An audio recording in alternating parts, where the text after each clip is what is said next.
mimi ni diwani wa kata hii ya Tungi na kwa majina ni Ernest Mafimbo Ndamo, ndio diwani wa kata hii ya Tungi yenye mitaa mitatu.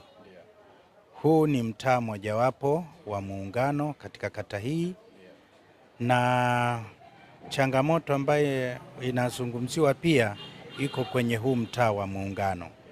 Barabara ambayo ni maarufu kwa jina la Mparasinge Tungi Kona kuelekea Tungi shule ya msingi na sekondari. Ni kweli kuna eneo ambalo halizidi mita 100 kutoka kwenye barabara ya Tungi Kona. Ndani kwa ndani kuna kipande ambacho kinaelekea kule kwa Mparasinge, kina changamoto ya mabwawa, yani kina changamoto ya kuwa na maji kutuama katika hiyo barabara. Lakini utatuzi wa hii changamoto hauko mbali.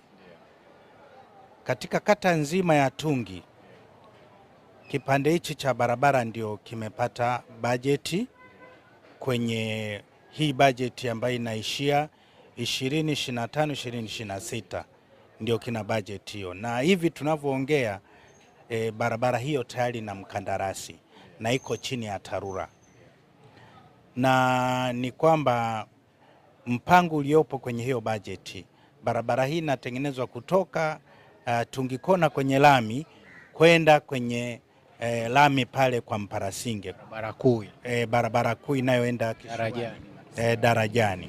Na kinachoenda kufanyika hapa inamiminwa kwa zege kutoka hapa Tungi Kona kwenye barabara hii ya kwenda Kisota kwenda kwenye eneo hilo la barabara kuu ya kwenda Kishiwani kutokea feri na Darajani. Kwa hiyo hiki kipande kitawekwa zege.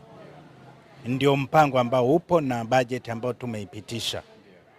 Na kwa kuwapa uhakika wa hili jambo, hata juzi tulikuwa tunaizungumzia hii barabara na TARURA, kwa sababu ndio mradi pekee ambao TARURA kwa mwaka huu wa fedha unaoishia 25-26 Juni ndio wanaotekeleza kwenye hili eneo.